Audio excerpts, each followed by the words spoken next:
हाँ जी दोस्तों, कैसे हैं आप सब। दोस्तों आज क्या होगा कि आपके सवाल होंगे और मेरे जवाब होंगे। देखिए ऐसा हुआ क्या है कि काफ़ी टाइम से मैंने Q&A किया नहीं है और काफ़ी आप लोग पूछ भी रहे थे, काफ़ी क्वेश्चंस भी हो चुके थे और काफ़ी टाइम मुझे इंस्टाग्राम में भी कई लोगों के आ चुके थे कि आप प्लीज़ Q&A करिए। तो फिर ठीक है, कर लेते हैं। तो चलिए दोस्तों शुरू करते हैं। हेलो नमस्कार दोस्तों, मेरा नाम है हेमंत भट्ट और आप देख रहे हैं मोटो दोस्त।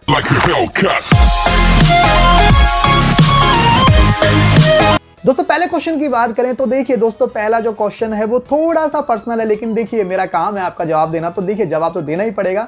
तो मैं पहला क्वेश्चन ये है दोस्तों कि मुझे काफ़ी लोग कहते हैं कि आप व्लॉगिंग कब शुरू करेंगे। और देखिए सेकंड चैनल के बारे में बात करते हैं कि जो आपने सेकंड चैनल खोला है, मतलब ऐसा कई लोगों को तो वो सेकंड चैनल का जो कंटेंट है वो बहुत पसंद आया, लेकिन ज़्यादातर लोगों को वो कंटेंट नहीं पसंद आया और कहते हैं कि भाई उसको ख़त्म करके आप व्लॉगिंग चैनल शुरू कर लीजिए।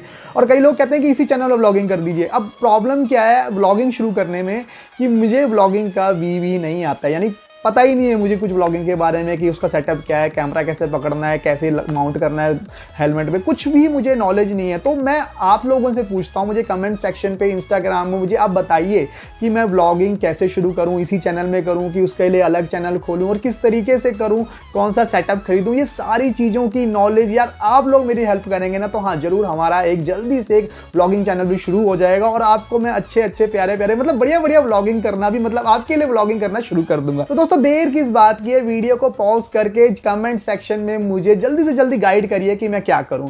नेक्स्ट क्वेश्चन की बात करें तो दोस्तों कि मेरी एक वीडियो थी जिसमें मैंने 3 बाइक्स को कंपेयर किया था, हॉर्नेट हो गया, पल्सर हो गया और अपाचे। देखिए अपाचे 200 और मेरे से हॉर्नेट 2.0 के बारे में पूछा गया था कि इन दोनों में से मैं कौन सी बाइक लूं, और मैंने उसको कहा भी था कि आप अपाचे 200 लीजिए। अब उसका रीज़न मैं यहाँ पे क्लियर समझा देता हूँ कि देखिए दोनों बाइक्स लगभग एक प्राइस की हैं और एक जैसी बाइक हैं, दोनों बेसिकली नेक्ड बाइक्स हैं। और अब बात करें कि क्यों मैंने कहा कि 200 लीजिए, देखिए दोनों बाइक्स अगर आप सेम प्राइस पे कर रहे हैं और देखिए कम पावर की बाइक लेने का कोई मतलब नहीं बनता, दोनों एक ही सेगमेंट की, अगर अलग सेगमेंट भी होता तो भी मैं कहता कि हाँ हॉर्नेट 2.0 ले लीजिए, लेकिन यहाँ पे एक सेगमेंट की बाइक है और हॉर्नेट 2.0 लुक्स वाइज अच्छी बाइक है, लेकिन कहीं ना कहीं मुझे ऐसा लगता है कि जितना हम पे कर रहे हैं हॉर्नेट 2.0 में हमें उतना नहीं मिल रहा है। मेरे हिसाब से हॉर्नेट 2.0 को लेना कहीं से भी अक्लमंद का सौदा नहीं है और मेरे हिसाब से नहीं लेना चाहिए हॉर्नेट 2.0 को। अगर आप कंफ्यूज हैं हॉर्नेट और अपाचे के बीच में, आपको अपाचे 200 ही ले लेने चाहिए, क्योंकि देखिए वो 4V भी है, ज़्यादा तेज भागेगी, ज़्यादा पावर टॉर्क भी मिलेगा,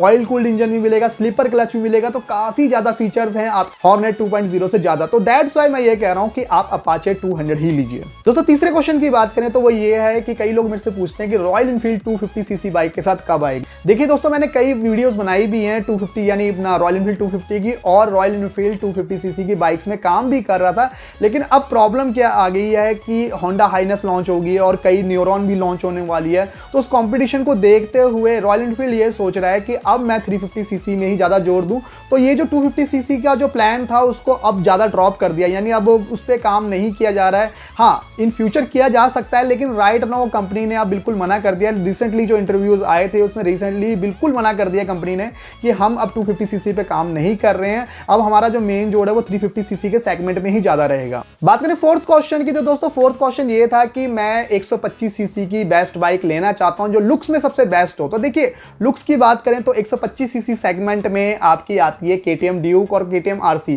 लेकिन प्रॉब्लम क्या है कि KTM की ये जो दोनों बाइकें हैं 125cc की, ये दोनों बाइकें प्रीमियम सेगमेंट में आती हैं, तो इनको तो निकाल देते क्योंकि 1.5 लाख की हो जाएगी, ऑन रोड ही करते करते 1.5 लाख तक की पड़ जाएगी, सही फैसला नहीं होगा। तो मेरे हिसाब से अगर इसको छोड़ दिया जाए तो मेरे हिसाब से जो बेस्ट बाइक है वो है आपकी पल्सर 125। हाँ दोस्तों आप बेझिझक पल्सर 125 ले सकते हैं, फीचर्स के मामले में और अपना लुक्स के मामले में इस सेगमेंट में सबसे अच्छी बाइक है ये। अगले क्वेश्चन की बात करूं तो दोस्तों अगला क्वेश्चन ये है कि मेरे से कई लोग ये पूछ रहे हैं कि मैं शोरूम जाके वीडियोस क्यों नहीं बनाता। देखिए दोस्तों इसके पीछे 2 रीजन है। पहले रीजन की मैं बात करूं तो देखिए अभी आपने मेरे से पर्सनली बात करेंगे तब पता आपको लगेगा कि मैं क्या काम करता हूं और मेरे लिए टाइम निकालना बहुत ज़्यादा मुश्किल होता है, पर फिर भी थोड़ा बहुत टाइम निकाल के मैं आपके लिए वीडियोस बना ही देता हूं। लेकिन उसके अलावा अगर बात करें कि दूसरा रीजन क्या है, तो दूसरे रीजन की बात यह है कि हाँ मैं वीडियोस बना सकता हूं शोरूम जाके, मतलब वीकली एक बना सकता हूं, ऐसा नहीं कि रोज बनाऊं, लेकिन वीकली एक वीडियो तो मैं आपके लिए बना ही सकता हूं। लेकिन उसमें भी प्रॉब्लम क्या है कि जो भी यूट्यूबर है, मैं देखिए किसी यूट्यूबर को गलत नहीं कह रहा हूं, लेकिन जब भी आप शोरूम जाके बनाते हैं, मैंने एक वीडियो बनाई थी रॉयल एनफील्ड वाली, आपको याद होगा,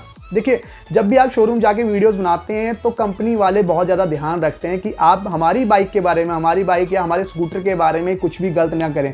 यानी आप एक सही रिव्यू नहीं दे सकते। अगर आपको कोई नेगेटिव पॉइंट कहना है तो आप बिल्कुल भी नहीं कह सकते, शोरूम में जाके भी नहीं कह सकते, उनकी बाइक ले जाके नहीं कह सकते, क्योंकि वो भी आपके चैनल को ट्रैक करते हैं। अगर आप कुछ गलत बोलेंगे नेक्स्ट टाइम से आपको वो बाइक देना ही बंद कर देंगे। तो देखिए, मैं किसी यूट्यूबर को गलत नहीं कह रहा हूँ, लेकिन देखिए मेरा पर्सनली ये मानना है कि मैं ये नहीं चाहता कि मैं आपको सब कुछ पॉजिटिव बताऊं, बाइक के बारे में नेगेटिव ना बताऊं।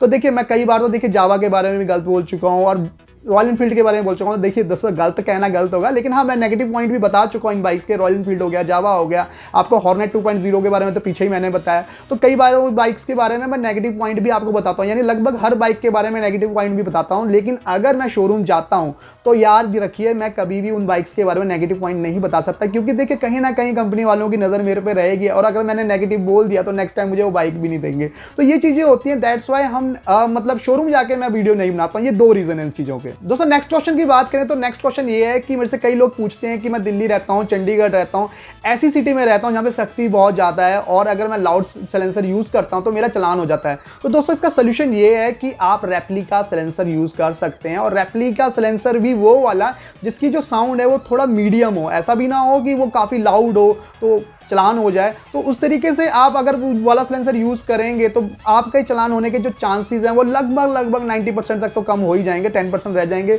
उतना रिस्क तो देखिए आपको लेना ही पड़ेगा। दोस्तों, नेक्स्ट क्वेश्चन की बात करें तो देखिए, मुझे नेक्स्ट क्वेश्चन ही बिल्कुल ही गलत लगा। मेरे से पर्सन ने ये पूछा कि मुझे KTM RC 390 और मुझे रॉयल एनफील्ड 350 यानी क्लासिक 350 में से कौन सी बाइक लेनी चाहिए। देखिए दोस्तों, पहली बात, दोनों बाइकें अलग अलग सेगमेंट की है, एक रेसिंग सेगमेंट की है, एक आपकी क्रूजर सेगमेंट की है। तो दोनों बाइकों में तो पहली फर्क हो गया, इन दोनों को कोई कंपटीशन नहीं है। दूसरी सबसे बड़ी चीज़, अगर मान लीजिए फिर भी आपके माइंड में दोनों बाइकों को लेकर डाउट है, तो फिर भी ये बात समझिए कि दोनों बाइक्स के जो प्राइस में भी जमीन आसमान का फर्क है। यानी अगर हम क्लासिक की बात करते हैं, रॉयल एनफील्ड क्लासिक की एक्स शोरूम कीमत की, तो ये लगभग 1,60,000 70,000 की आपको पड़ती है। और वहीं बात करते हैं हम KTM RC 390 की, तो ये लगभग आपको 2,50,000 के आसपास पड़ती है एक्स शोरूम कीमत की। इससे ज़्यादा ही पड़ती है, पर इतना समझ लीजिए। तो यानी दोनों बाइक्स में 80-90 हज़ार का फर्क है, उससे भी ज़्यादा फर्क है। तो इतना ज़्यादा डिफरेंस है इन दोनों बाइक्स में, तो इन दोनों बाइक्स का कंपटीशन ही नहीं बनता। हाँ, अगर आप ये कहते हैं कि मैं GT कॉन्टिनेंटल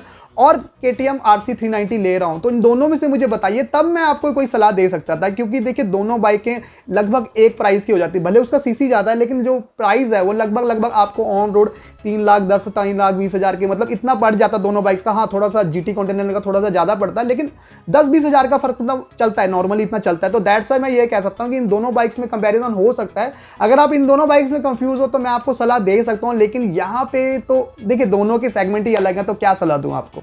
नेक्स्ट क्वेश्चन की बात करें तो दोस्तों, नेक्स्ट क्वेश्चन कुछ ऐसा है कि वो 2 स्कूटर्स के बीच में कंफ्यूज है। तो देखिए, पहला स्कूटर है आपका बर्गमैन, दूसरा है आपका एंटॉर्क, TVS एंटॉर्क। तो मेरे हिसाब से दोस्तों आपको TVS एंटॉर्क लेनी चाहिए। बर्गमैन अच्छी है, मैं ये नहीं कह रहा कि बहुत अच्छी है, ये मेरी पर्सनल राय है। मुझे ऐसा लगता है कि एंटॉर्क थोड़ा सा ज़्यादा बेटर है, तो दैट्स वाई मैं आपको ये कहना चाहूँगा कि आप एंटॉर्क ले लीजिए।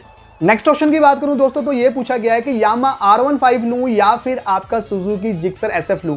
देखिए दोस्तों, अगर तो आपको कंफर्टेबल राइडिंग पोजीशन चाहिए, कुछ इस तरह का चाहिए, कंफर्टेबल राइडिंग पोजीशन, ज़्यादा झुकना ना पड़े, तो हाँ आप जिक्सर ले लीजिए।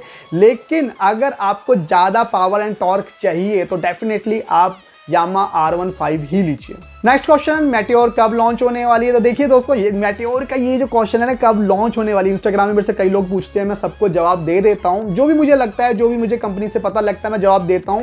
तो अभी के लिए मैं तो बोलूं तो 28 को आने वाली है इसी महीने, लेकिन देखिए वो भी कुछ कंफर्म नहीं है। उससे पहले 10 थी, 10 के बाद डिले हुई, 28 होगी, उसके बाद भी आगे हो सकती है। तो यानी जो ये वाला क्वेश्चन है, मैं इससे इतने ज़्यादा फ्रस्ट्रेटेड हो चुका हूँ कि मैं राइट नाउ किसी वीडियो में भी नहीं बोलता। दैट्स वाई अगर आपको ये जानना है तो मैं आपको नेक्स्ट डेट बता सकता हूँ, लेकिन मेरी तरफ से कोई कंफर्मेशन नहीं है कि उसी में लॉन्च हो जाएगी। जो भी कंपनी से मुझे इंफॉर्मेशन आती है वो मैं आपको बस दे सकता हूँ।